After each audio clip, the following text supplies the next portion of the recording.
हम लोग कल बात कर रहे थे मैग्नेटिक ससेप्टेबिलिटी और मैग्नेटिक मूवमेंट के रिलेशन की। तो कल हम लोगों ने ये एक रिलेशन ड्राइव किया था जो मैग्नेटिक ससेप्टेबिलिटी और मैग्नेटिक मूवमेंट को लेकर के था। तो मैग्नेटिक ससेप्टेबिलिटी आपको पता ही है, इसमें काई एम, और मैग्नेटिक मूवमेंट जो म्यू इफेक्टिव मैग्नेटिक मूवमेंट है ये, ठीक है।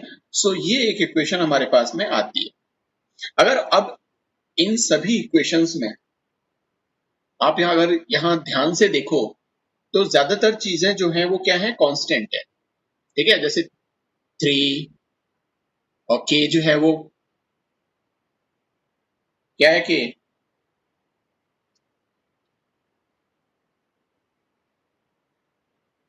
बोल्ट्जमान कांस्टेंट बताया था ना कल। और काई एम आपको पता ही है, मैग्नेटिक ससेप्टिबिलिटी है, और एन जो है वो अवोगाड्रो नंबर है। तो अगर हमें जिन जिन चीजों का वैल्यू पता है उन चीजों की अगर हम वैल्यू पुट कर दें, जैसे कि अगर हम यहाँ पर पुट करें 3, बोल्ट्जमान कांस्टेंट की वैल्यू कल मैंने आपको बताई थी 1.38 मल्टीप्लाइड बाय 10 की पावर माइनस 16 है ना, अर्ग पर डिग्री। और एन की वैल्यू क्या है, एन की वैल्यू है 6.023 मल्टीप्लाइड 10 की पावर 23। और ये हमारे पास में है टेम्परेचर, और ये है हमारे पास करेक्टेड मोलर ससेप्टेबिलिटी। तो अगर हम इस इक्वेशन को, इन वैल्यूज को रखने के बाद में अगर हम सॉल्व करने की कोशिश करेंगे तो हमारे पास में वैल्यू आएगी 6.8736 मल्टीप्लाइड 10 की पावर माइनस 40, और ये वैल्यू आपकी T और काई डैश एम, ठीक है ना। और इसको भी फर्दर अगर आप इसका अंडर रूट लेते हैं तो ये पूरा है, ठीक है ना। अगर हम इस वैल्यू का अंडर रूट ले लें, ये जो वैल्यू हमारे पास में है इस वैल्यू का अंडर रूट लें तो ये वैल्यू आती है 2.6217 मल्टीप्लाइड बाय 10 की पावर माइनस 20, और T और काई डैश एम। सो ये म्यू इफेक्टिव आपके पास में आ जाता है।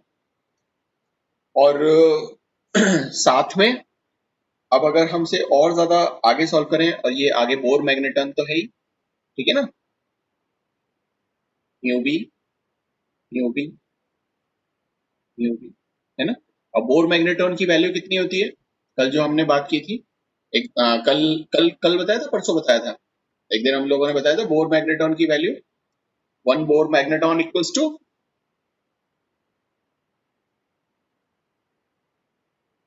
1 बोर मैग्नेटॉन इक्वल्स टू क्या बताया था, EH अपॉन 4 पाई एम सी।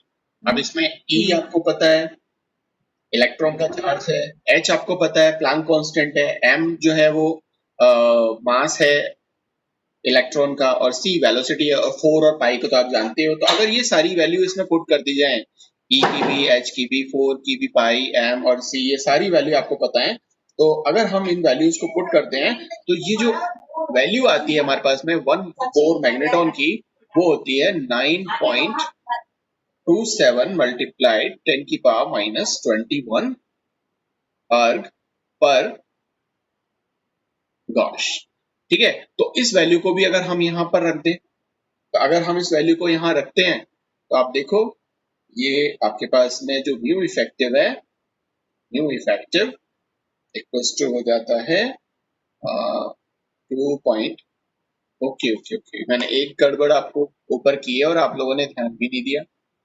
मैंने यहाँ पर इसका अंडर रूट निकाला था इस वैल्यू का, ये जो वैल्यू है इस वैल्यू का अंडर रूट निकाला था ना, और वापस मैंने इसका अंडर रूट निकाल के भी अंडर रूट का साइन लगाया हुआ है, और आप लोगों ने ध्यान ही नहीं दिया इस बात पर, है ना, मैंने भी ध्यान नहीं दिया। सो इसको थोड़ा सा हटा देते हैं।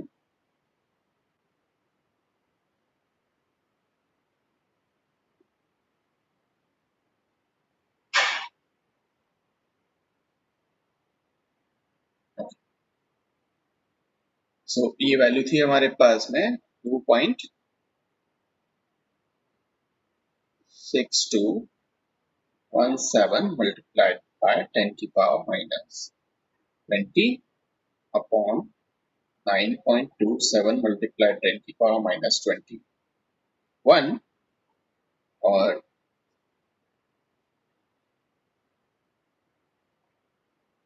t multiplied by pi dash. इसको अगर आप फर्दर सॉल्व करेंगे तो ये वैल्यू आ जाएगी आपके पास 2.829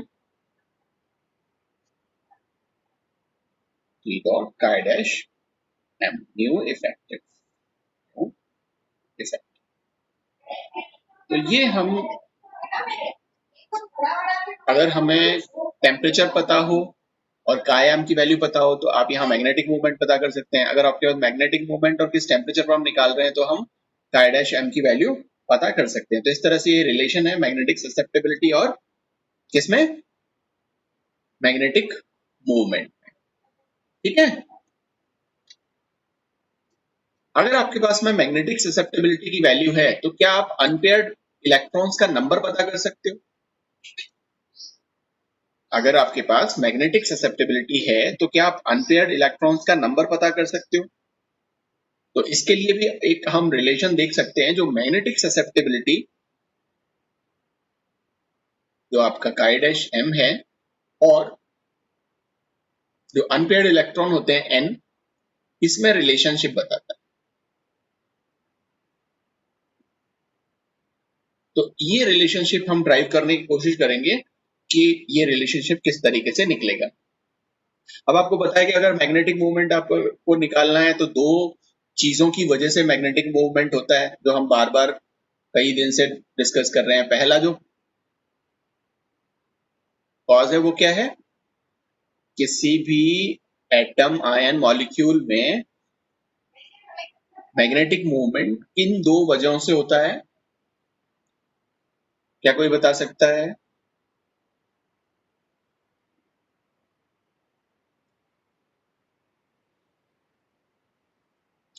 मतलब आप लोग पढ़ नहीं रहे हो, ना पढ़ रहे हो, ना ही जो हम लोग वीडियोस अपलोड कर रहे हैं, ना ही उन वीडियोस को देख रहे हो। तो देखो, दो ही चीजों पर डिपेंड करता है। कितनी बार आप लोगों को मैं बताऊं कि इलेक्ट्रॉन जो है उसकी स्पिनिंग, ठीक है ना, और इसकी वैल्यू हमने निकाली भी थी म्यू एस, ठीक है ना, निकाली थी या नहीं? Yes. याद आई? Yes. Yes, sir. अब आप भूल जाते हो। तो एक तो इस चीज पर डिपेंड करता है, और दूसरा किस चीज पर डिपेंड करता है? अगर हम दूसरा देखें तो इलेक्ट्रॉन की ऑर्बिटल मोशन जो है, इलेक्ट्रॉन्स ऑर्बिटल मोशन। अब ऑर्बिटल मोशन के लिए जब हमने मैग्नेटिक मोमेंट निकाला था तो वो निकाला था म्यू एल, याद आया, जिसकी वैल्यू थी एल एल प्लस वन का अंडर रूट। ठीक है, Yes, sir. सो ये भी बोर मैग्नेटॉन में, और मैग्नेटिक मोमेंट की वैल्यू ये भी बोर मैग्नेटॉन में। तो इस तरह से हमने ये दो इक्वेशंस जो हैं वो हमने निकाली थी पहले, आप लोगों को याद ही नहीं। तो अगर हम फ्री इलेक्ट्रॉन की बात करें, अब देखो यहाँ पर हम स्पिनिंग की बात कर रहे हैं, और मैं यहाँ पर एक चीज आपको बता रहा हूँ कि अगर हम फ्री स्पिन की बात करेंगे तो फ्री स्पिन जब भी होगा तो जी की वैल्यू आती है 2, और एस की वैल्यू, ये जो स्मॉल एस हमारे पास में है, इसकी वैल्यू आती है हाफ। ये आपको मालूम है? ठीक है, तो इस चीज को आप यहाँ पर ध्यान रखिएगा। When we talk about free electron spin, तो g value equals to 2 and S value equals to half. ठीक है, और यहाँ अगर हम यहाँ ऑर्बिटल मोशन की अगर हम इसके बात करें, और है ना, तो एल की वैल्यू क्या होती है, एजीमुथल क्वांटम नंबर जो होता है वो होता है। क्लियर? Yes, sir. ओके, अब एक चीज और आप लोगों को पता है, मैंने आप लोगों को बताया हुआ भी है कि इन दो वजहों से तो हमने कह दिया कि हाँ, ये दो रीजंस ऐसे हैं जिसकी वजह से किसी भी एटम, आयन या मॉलिक्यूल में मैग्नेटिक मूवमेंट आता है। लेकिन एक्चुअल में अगर मैग्नेटिक मूवमेंट अगर हम देखें तो जो कंट्रीब्यूशन है किसका, जो टोटल मैग्नेटिक मूवमेंट है उसमें जो कंट्रीब्यूशन है जो न्यूक्लियस का, जब हमने केवल इलेक्ट्रॉन इलेक्ट्रॉन पे बात की है ना, अभी इलेक्ट्रॉन की इन दोनों जो मोशंस है उन पर, लेकिन मैंने आपको पहले भी बताया हुआ है कि जो न्यूक्लियस है जिसके चारों तरफ इलेक्ट्रॉन्स घूमते रहते हैं, इस न्यूक्लियस के वजह से जो मैग्नेटिक मूवमेंट होता है उसको हम क्या मानते हैं, उसको हम मानते हैं नेग्लिजिबल। क्यों? क्योंकि वहां पर जितने भी प्रोटॉन्स और जितने भी पार्टिकल्स हैं उस न्यूक्लियस में वो टाइटली बाउंड होते हैं या टाइटली वहां पर होते हैं, जिसकी वजह से उनका मोशन जो है उनको हम ऐसा मानते हैं कि जब हम मैग्नेटिक फील्ड उस पर अप्लाई करेंगे तो इसके जो पार्टिकल्स हैं न्यूक्लियस के वो अनअफेक्टेड रहते हैं।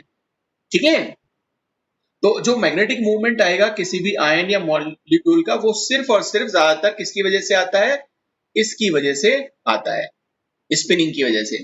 तो दूसरा एक और चीज अब मैं आपको बताऊं कि अगर यहाँ पर एक न्यूक्लियस है और यहाँ अगर एक इलेक्ट्रॉन रिवॉल्व हो रहा है तो आपको ये भी मालूम होगा कि जो भी इलेक्ट्रॉन न्यूक्लियस के चारों तरफ मूव करते हैं वो भी अपनी आप में बाउंड होते हैं, वो यहाँ से अलग नहीं जा सकते, वो भी इसके प्रभाव में होते हैं या इसके इफेक्ट में होते हैं। तो ये जो मोशन है, जो ऑर्बिटल मोशन है, इसकी वजह से भी जो मोशन आ रही है उसको भी हम क्या मानते हैं, इसको भी हम नेग्लिजिबल मानते हैं, इसको भी हम नेग्लिजिबल तो नहीं मानते, लेकिन हम ऐसा मानते हैं कि यहाँ पर जो इलेक्ट्रॉन ऑर्बिटल मोशन में है वो भी इलेक्ट्रॉन के इफेक्ट में है या इलेक्ट्रॉन के प्रभाव में है, इन्फ्लुएंस में है। तो इसकी वजह से भी जो मैग्नेटिक मूवमेंट है वो कंट्रीब्यूट नहीं करता है, सिर्फ और सिर्फ स्पिनिंग की वजह से जो मैग्नेटिक मूवमेंट आता है वही आता है। ठीक है, तो अगर आप इफेक्टिव मैग्नेटिक मूवमेंट की बात करें, इफेक्टिव मैग्नेटिक मूवमेंट जिसकी वैल्यू जो है वो E double F mu effective है, ये वैल्यू जो है सिर्फ और सिर्फ किसकी वजह से होगी, सिर्फ स्पिनिंग मैग्नेटिक मूवमेंट की वजह से होगी, जो वैल्यू होगी आपकी g under root S plus one, और g की वैल्यू फ्री इलेक्ट्रॉन के लिए आती है 2। ठीक है, सो दिस बोर मैग्नेटॉन। अगर यहाँ पर n नंबर ऑफ पार्टिकल्स अगर हो, यहाँ पर हमने एक फ्री इलेक्ट्रॉन की बात की है, लेकिन अगर यहाँ पर n number of unpaired electrons हो, n कितने हो, n number of unpaired electrons, तो क्या होगा, तो यहाँ जो वैल्यू है वो ये जो स्मॉल s है, ये स्मॉल s को हम कैपिटल S में कन्वर्ट कर देते हैं, क्योंकि जितने भी s सब इलेक्ट्रॉन्स के लिए जो स्मॉल s की वैल्यू है उन सबको हम जोड़ लेंगे। ठीक है, तो ये हो जाएगा आपका capital S।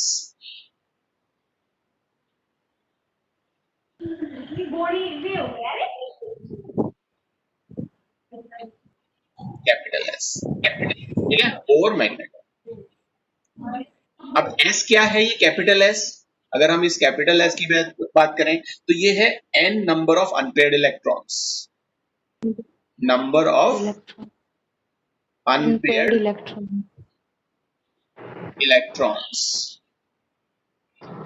Multiplied by spin quantum number, क्योंकि हमने स्पिन क्वांटम नंबर जो स्मॉल s था उसकी वैल्यू रखी है हाफ, और इसमें बहुत सारे अगर पार्टिकल्स हैं तो वो वैल्यू हो जाएगी क्या, इतने number of electrons multiplied by half, तो उसकी वैल्यू मल्टीप्लाइड बाय क्या है, spin quantum number, spin quantum number. So this s equals to हो जाएगा हाफ मल्टीप्लाइड बाय n। ठीक है, सो ये n number of unpaired electrons है और हाफ वैल्यू जो है वो स्पिन क्वांटम नंबर की वैल्यू है। सो n अपॉन 2 कैपिटल S की वैल्यू हो जाती है। अगर इस n अपॉन 2 को हम इस इक्वेशन में पुट कर दें, ये जो इक्वेशन हमारे पास में आई है यहाँ पे, सो ये वैल्यू क्या हो जाएगी 2, और फिर यहाँ पर हम कैपिटल S की वैल्यू को पुट कर देते हैं n/2, और ये हो जाएगा n/2 प्लस 1। ठीक है, इसको आगे अगर हम सॉल्व करते हैं तो हो जाएगी 2 और ये n/2 और यहाँ इसको अगर हम ले लेते हैं तो ये हो जाएगा 2n+2। ऐसे ही होगा ना। अगर मैं यहाँ पर कहीं पर गड़बड़ कर दूं, गलत हो जाए तो आप लोग प्लीज बता दीजिएगा। ठीक है, अब इसके बाद में आप अगर देखेंगे तो इन दोनों वैल्यूज को, ये दोनों मल्टीप्लाई वैल्यूज हैं, है ना। तो इसका अगर अंडर रूट ये हो गया 4 और 4 का अंडर रूट हो गया 2, तो इसको भी हम बाहर ले लें तो ये 2 का अंडर रूट 2 हो गया और ये वैल्यू हो गई n+2, सॉरी +2 का अंडर रूट। और ये आपके 2 और 2 कट गए तो ये वैल्यू आपके पास में आ गई n+2 का अंडर रूट। ठीक है, सो ये जो वैल्यू है ये म्यू इफेक्टिव है। तो यहां पर अगर आपके पास में ये वैल्यू आ गई, अब हमको पता है कि म्यू इफेक्टिव हमने पिछले इक्वेशन में क्या निकाला था, पिछले इक्वेशन में हमने निकाला था 2.829, ये निकाला था ना, under root chi dash M, sorry hold, chi dash M multiplied by T. तो ये भी म्यू इफेक्टिव है और ये भी म्यू इफेक्टिव है, तो हम इस इक्वेशन को इस तरह से लिख सकते हैं n+2 equals to 2.829 under root chi dash M multiplied by T. लिख सकते हैं कि नहीं लिख सकते? Yes sir. बिल्कुल लिख सकते हैं। अब इसको आगे भी अगर हम सॉल्व करते हैं तो यह वैल्यू आ जाती है n+2। तो जो मैथ्स के बच्चे हैं वो आसानी से इसको करके और मेरे को भी सेंड करना कि ये वैल्यू एक्चुअली क्यों आई। जब हम इसका हमने अंडर रूट हटाया तो ये जो वैल्यू है ये इस तरह से कैसे रह गई। तो अगर आपके पास में काई एम डैश की वैल्यू है तो आप number of unpaired electrons n की जो वैल्यू है उसको कैलकुलेट कर सकते हो। तो देखो अगर आपके पास में काई एम की वैल्यू है तो आप यहाँ पर n जो स्मॉल n है उसकी वैल्यू को कैलकुलेट कर सकते हो। ठीक है, सो ये कैसे आया इसको आप लोग मुझे बताओगे सॉल्व करके। ठीक है ना, जो भी मैथ्स के हैं, जो मैथ्स ग्रुप के बच्चे हैं वो मेरे को आप लोग ये सेंड करिएगा। ठीक है, अब हम थोड़ा आगे चलते हैं और बात करते हैं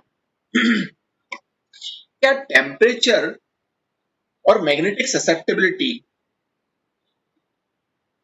का कोई रिलेशन है, या टेम्परेचर बढ़ने पर या घटने पर मैग्नेटिक ससेप्टिबिलिटी जो है वो किसी तरह से प्रभावित होती है। तो मैग्नेटिक ससेप्टिबिलिटी और टेम्परेचर,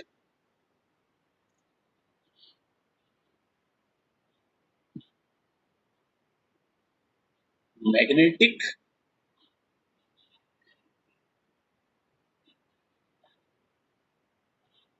ससेप्टिबिलिटी वर्सेस टेम्परेचर, कि टेम्परेचर के साथ में मैग्नेटिक ससेप्टिबिलिटी किस तरह से वेरी करेगी, उस बात को हम यहां पर देखेंगे। ठीक,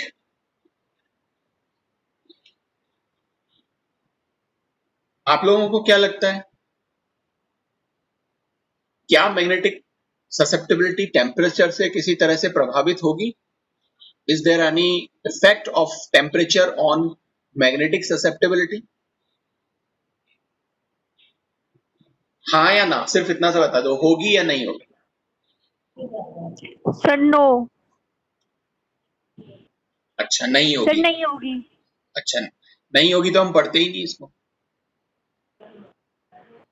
हाँ, ठीक है ना। सर अगर होगी क्योंकि हाँ बताओ बताओ। हाँ हाँ निधि। सर ये इनवर्सली प्रोपोर्शनल होती है टेम्परेचर। हाँ वो तो आपने बिल्कुल सही पहचाना कि इनवर्सली प्रोपोर्शनल होती है, लेकिन क्या इनवर्सली प्रोपोर्शनल किस वजह से होती है, इस बात पर अब हम थोड़ी सी डिस्कशन कर लेते हैं। ये इनवर्सली प्रोपोर्शनल क्यों है, टेम्परेचर को अगर हम इंक्रीज करते हैं तो मैग्नेटिक ससेप्टिबिलिटी क्यों डिक्रीज हो जाती है, और टेम्परेचर जब हम डिक्रीज करेंगे तो मैग्नेटिक ससेप्टिबिलिटी जो है वो क्यों बढ़ जाती है। ठीक है, तो देखो, अगर कोई भी कंपाउंड आपके पास में है, मान लीजिए कोई भी XYZ कंपाउंड आपके पास में है, यहाँ पर आपने कोई एक कंपाउंड लिया, ठीक है ना, XYZ, और इसको आपने क्या किया, इसको आपने यहाँ पर एक बर्नर लगाया और इसको हीट करना शुरू कर दिया, ठीक है ना, या इसको हीट प्रोवाइड करना शुरू कर दिया। जैसे जैसे अब इसके अंदर जितने भी पार्टिकल्स थे, उनके जितने भी इलेक्ट्रॉन्स थे, ठीक है, या जो भी मूविंग पार्टिकल्स थे, वो पहले ना कैसे थे, एक अरेंजमेंट थे, एक उनका वेल अरेंजमेंट था, वेल अरेंज्ड।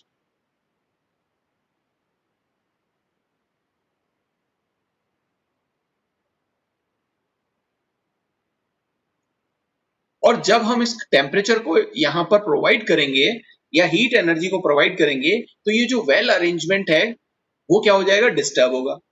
होगा या नहीं होगा?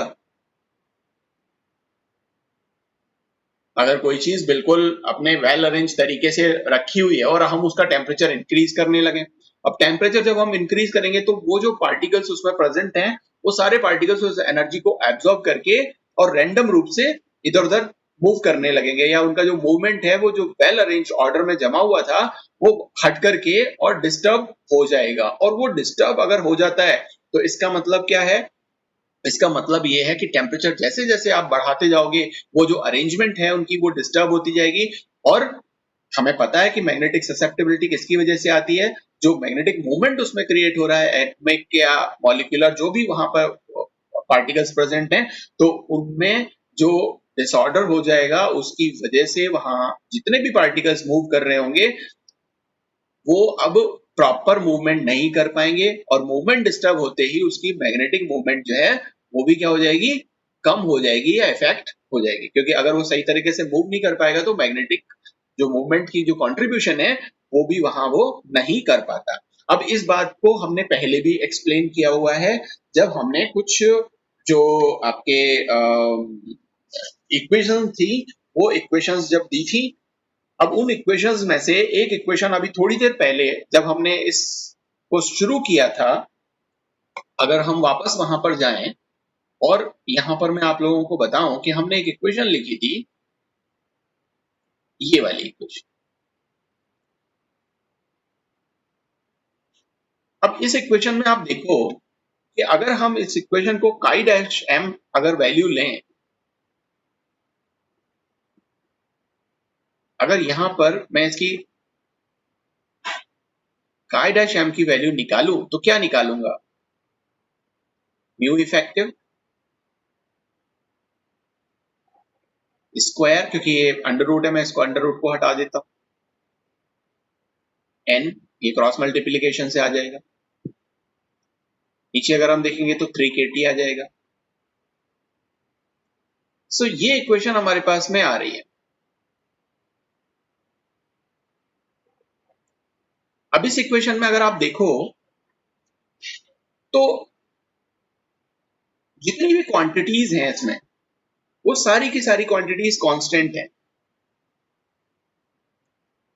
म्यू इफेक्टिव कांस्टेंट होता है, एवोगाड्रो नंबर कांस्टेंट होता है, 3 की वैल्यू 3 ही रहती है, के जो है वो बोल्ट्जमान कांस्टेंट रहता है, सिर्फ टेम्परेचर को आप चेंज कर सकते हो, ठीक है ना, क्योंकि आपने बोला है कि हम टेम्परेचर के अगेंस्ट देखेंगे कि मैग्नेटिक ससेप्टेबिलिटी किस तरह से वेरी करेगी, ठीक है। तो इसका मतलब क्या हुआ, इसका मतलब ये हुआ कि काय एम डैश जो है वो इनवर्सली प्रोपोर्शनल है टी के, जो अभी निधि ने हमसे कहा कि टेम्परेचर के इनवर्सली प्रोपोर्शनल होती है मैग्नेटिक ससेप्टेबिलिटी की वैल्यू, ठीक है। सो ये बात आप लोगों को यहाँ पर मैं ऊपर इसलिए लेकर के आया, जो हमने अभी इससे पहले एक दो दिन से जिस इक्वेशन को हम पढ़ रहे थे, उस इक्वेशन के बेस पर हमें ये बात यहाँ समझ में आ गई कि काय एम डैश इक्वल्स टू क्या था, mu effective square multiplied by N 3kT। 3 और इसलिए यहाँ ये जो काय डैश एम की जो वैल्यू है ये टेम्परेचर के इनवर्सली प्रोपोर्शनल हो जाती है। तो हमको मान लेते हैं, इसको इक्वेशन 1 दे देते हैं, इसको इक्वेशन 2 दे देते हैं। ये जो लॉ है जो ये कहता है कि काई एम डैश या magnetic susceptibility is inversely proportional to temperature, इस लॉ को हम बोलते हैं क्यूरी लॉ। ये जो इक्वेशन हमारे पास में आ रही है, this equation called Curie's law. Curie ने ये नियम बताया, और अगर हम इसको आगे देखें और इस तरीके से लेकर आए, और तो ये वैल्यू हो जाएगी C अपॉन T। अब यहां पर C क्या है? C है Curie's constant.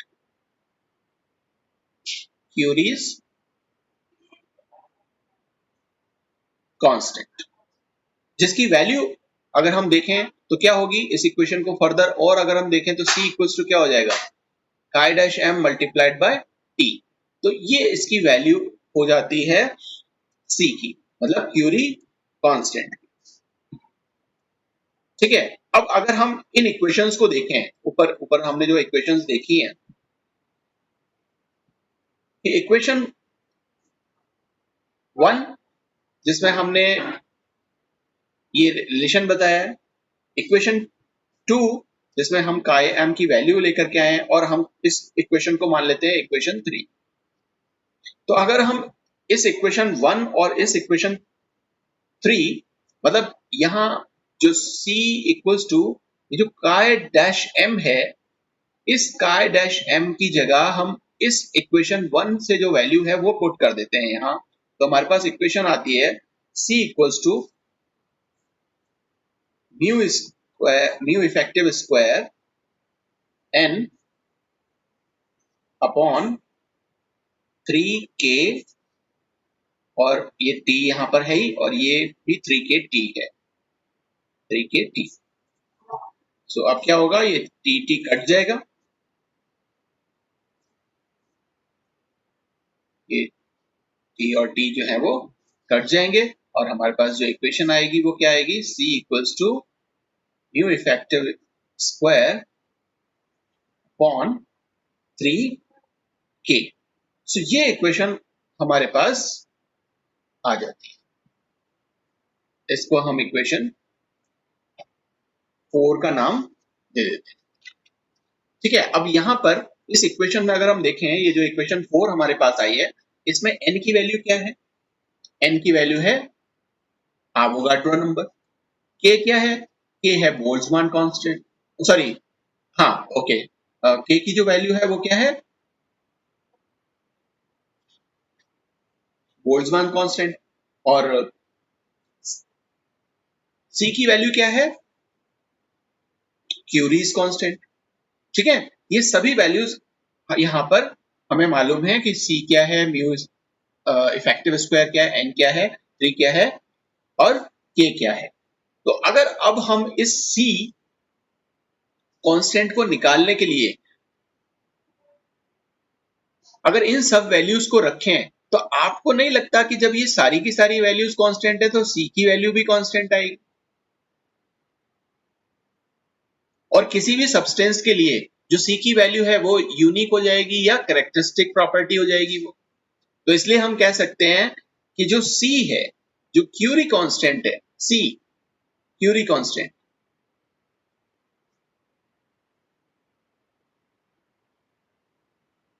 Is characteristic property of the substance। कि किसी भी सब्सटेंस के लिए क्यूरी कांस्टेंट की वैल्यू कैरेक्टरिस्टिक वैल्यू होती है, मतलब कि हर सब्सटेंस के लिए क्यूरी जो कांस्टेंट है उसकी वैल्यू अलग होगी। ठीक है ना, क्योंकि उसका म्यू इफेक्टिव जो है वो डिफरेंट होगा, और बाकी की जो वैल्यू है वो सब कांस्टेंट है, इसलिए क्यूरी कांस्टेंट एक कैरेक्टरिस्टिक प्रॉपर्टी के रूप में हमारे सामने आएगी। और अगर अब हम इस इक्वेशन से, ये जो इक्वेशन हमारे पास में आ रही है, इस इक्वेशन से अगर हम ग्राफ ड्रॉ करें,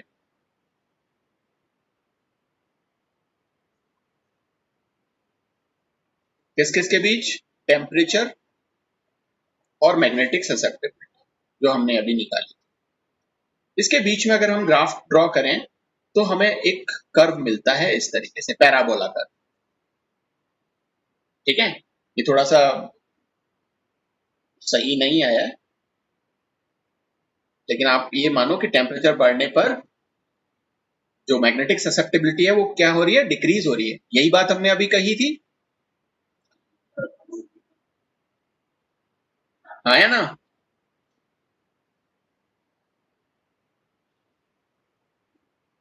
Yes, sir. हाँ, तो इस ग्राफ से भी हमें क्लियर हो जाता है। और अगर हम ग्राफ प्लॉट करें किस किस के बीच में, ससेप्टिबिलिटी Temperature. और 1/t के बीच में। यहाँ जो ग्राफ हमने पहले जो प्लॉट किया है वो प्लॉट किया है t के बीच। यहाँ हम जो प्लॉट कर रहे हैं वो प्लॉट कर रहे हैं 1/t के बीच। तो अगर ये 1/t के बीच में प्लॉट करेंगे तो हमें एक स्ट्रेट लाइन मिलेगी। ठीक है,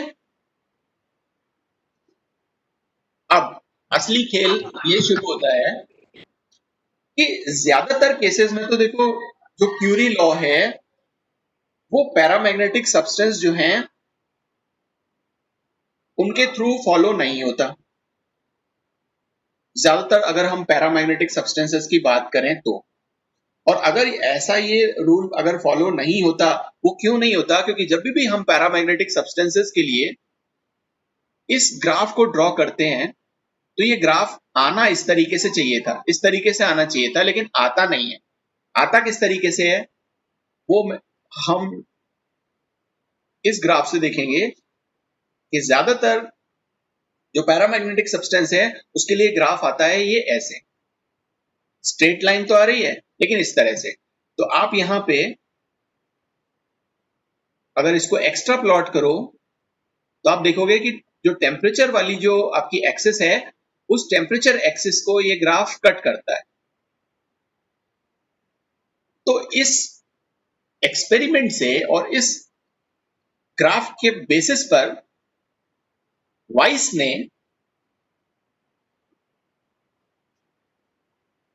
क्या किया, इस क्यूरी लॉ को करेक्ट किया। जो क्यूरी लॉ था हमारे पास में, वो क्यूरी लॉ क्या था? क्यूरी लॉ था हमारे पास में काई डैश एम स्क्वायर सी अपॉन टी, यही था ना? तो वाइस ने क्या किया, इसको करेक्ट किया और उसको हम बोलते हैं वाइस क्यूरी लॉ। तो ये करेक्टेड फॉर्म थी क्यूरी लॉ की, और इसने क्या कहा कि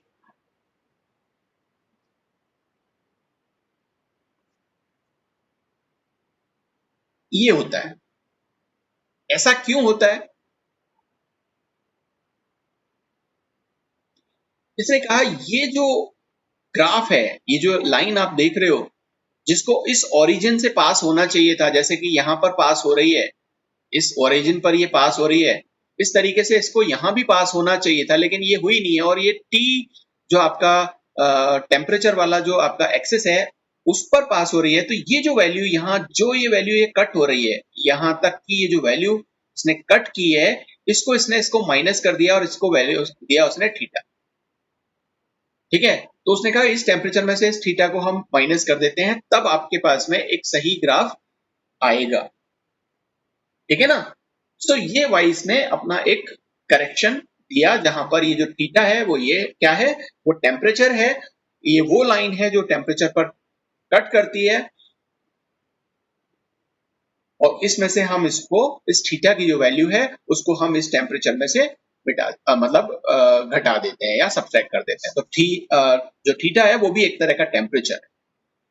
ठीक है, तो अगर इस थीटा की वैल्यू को अगर हम देखें, ये जो थीटा हमारे पास में आ रहा है, अगर हम इस थीटा की वैल्यू को देखें तो ये थीटा की वैल्यू अलग अलग सब्सटेंसेस में अलग अलग होती है। अगर हम इसको फेरोमैग्नेटिक सब्सटेंसेस की बात करें, फेरोमैग्नेटिक सब्सटेंस, तो फेरोमैग्नेटिक सब्सटेंस में ये जो थीटा की वैल्यू है ये आती है निगेटिव निगेटिव। लेकिन अगर इस थीटा की वैल्यू को अगर हम एंटी फेरोमैग्नेटिक सब्सटेंसेस में देखें, एंटी फेरोमैग्नेटिक, तो ये जो थीटा की वैल्यू आती है कैसी आती है? पॉजिटिव। ठीक है,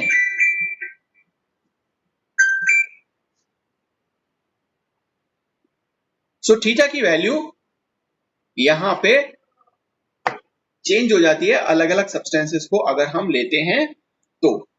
अब अगर हम आगे देखें कि इफेक्टिव मैग्नेटिक मूवमेंट जो है वो क्या होगा, कैसे रहेगा,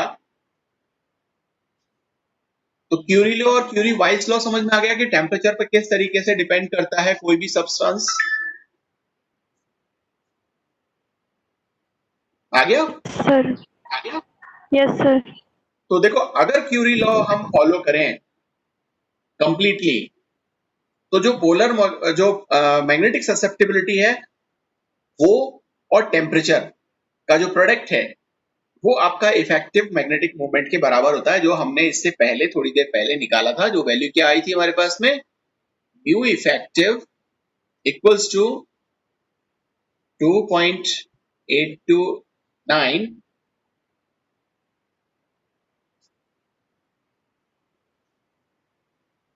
chi dash m multiplied by t Bohr magneton. हाँ या ना, यही वैल्यू निकाली थी ना। Yes sir. तो अगर क्यूरी लॉ 100% फॉलो होता है तो हम इस इक्वेशन को यूज करते हैं, जिस इक्वेशन को हम यहां मान लेते हैं इक्वेशन 5। और अगर क्यूरी लॉ फॉलो नहीं होता है, ठीक है ना, क्यूरी वाइस लॉ फॉलो होता है जहां पर इंटरमॉलिक्यूलर इंटरेक्शंस जो हैं वो भी अगर कंसीडर किए जाएं और जो ग्राफ हमारा जो ओरिजिन से पास होना चाहिए था वो वहां से पास ना होकर के टेम्परेचर लाइन को कट करे, तो वहां पे जो इफेक्टिव मैग्नेटिक मूवमेंट होगी उसकी वैल्यू होगी 2.829 chi dash m multiplied by t minus theta for magneton. ठीक है, सो ये दो इक्वेशंस ये तब है जब हम क्यूरी लॉ को फॉलो कर रहे हैं, और ये तब है जब हम क्यूरी वाइस लॉ को। क्लियर? तो इसका मतलब क्या हुआ, इसका मतलब ये हुआ कि टेम्परेचर डिपेंडेंसी जो है वो एक इंपॉर्टेंट फैक्टर। अगर हम टेम्परेचर को कंसीडर नहीं करेंगे मैग्नेटिक ससेप्टेबिलिटी को निकालने के लिए, तो हमारे पास जो मैग्नेटिक ससेप्टेबिलिटी के जो रिजल्ट्स आएंगे वो क्या आएंगे, गलत आएंगे। तो इसलिए हम यहाँ पर जब भी मैग्नेटिक ससेप्टेबिलिटी निकालेंगे या मैग्नेटिक मूवमेंट निकालेंगे तो वहां पर टेम्परेचर एक इंपॉर्टेंट रोल प्ले करेगा। ठीक है ना। अगर हमने इससे पहले जब हमने इस चैप्टर को स्टार्ट किया था तो I have talked about some magnetic substances, जिसमें हमने देखा कि कुछ पैरामैग्नेटिक सब्सटेंसेस होते हैं, कुछ डायमैग्नेटिक सब्सटेंसेस होते हैं, फेरोमैग्नेटिक सब्सटेंस होते हैं, फेरीमैग्नेटिक होते हैं, एंटी फेरोमैग्नेटिक होते हैं। याद है आप लोगों को? Yes sir. ओके, तो इसका मतलब क्या हुआ, इसका मतलब ये हुआ कि वहां पर हमने टेम्परेचर की डिपेंडेंसी तो देखी ही नहीं थी। तो अगर हम इस टेम्परेचर को भी कंसीडर करें और टेम्परेचर की डिपेंडेंसी को कंसीडर करते हुए मैग्नेटिक सब्सटेंसेस को अगर हम दोबारा से डिफाइन करने की कोशिश करें या उनकी प्रॉपर्टीज को वापस से बताने की कोशिश करें, तो किस तरीके से वो सब्सटेंसेस बिहेव करेंगे उस पर थोड़ी सी अब हम यहाँ पे बात कर लेते हैं। ठीक है ना।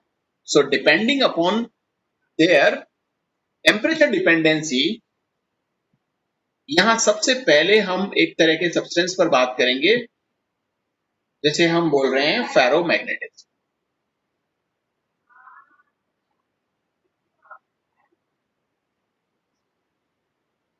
अब फेरोमैग्नेटिक सब्सटेंसेस मैंने आपको क्या बताए थे, कौन से होते हैं? अगर आप लोगों को याद है तो क्या याद है आप लोगों को?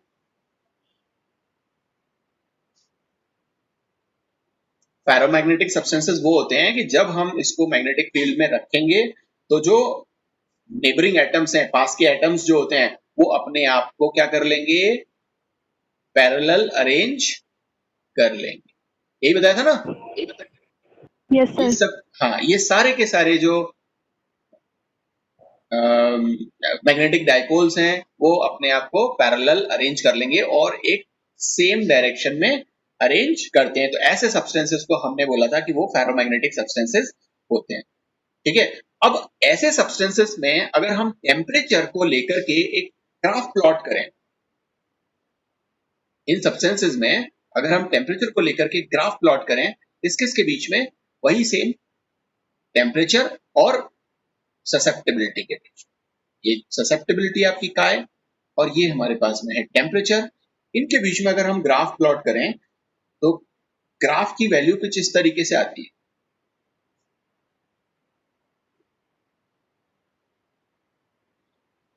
तो आपको यहां पर इस तरीके का ग्राफ मिलता है।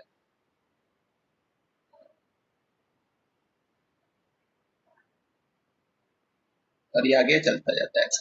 ठीक है, एक्चुअली में आपको ग्राफ मिलना कैसा चाहिए था, पैराबोला। हमने यही ग्राफ समझाया था अभी थोड़ी देर पहले कि पैरामैग्नेटिक सब्सटेंसेस जो हैं, अगर क्यूरी लॉ फॉलो होता है तो क्या करता है, पैराबोला ग्राफ एक हमें मिलता है इस तरह से, जो टेम्परेचर और काय की वैल्यू के बीच में था, पैराबोला। लेकिन ये पैराबोला ना मिलकर के आप यहां पर देख रहे हो कि यहां से यहां तक जब टेम्परेचर हम इंक्रीज कर रहे हैं,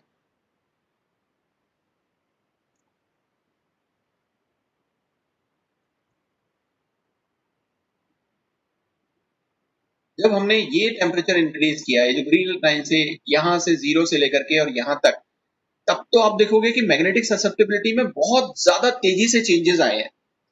ठीक है ना, बहुत जल्दी से क्या हुई है, कम हुई है। लेकिन इस पर्टिकुलर टेम्परेचर के बाद आप देखोगे कि जो चेंज आ रहे हैं, जो डिक्रीज हो रहा है मैग्नेटिक ससेप्टिबिलिटी, वो धीरे धीरे हो रही है।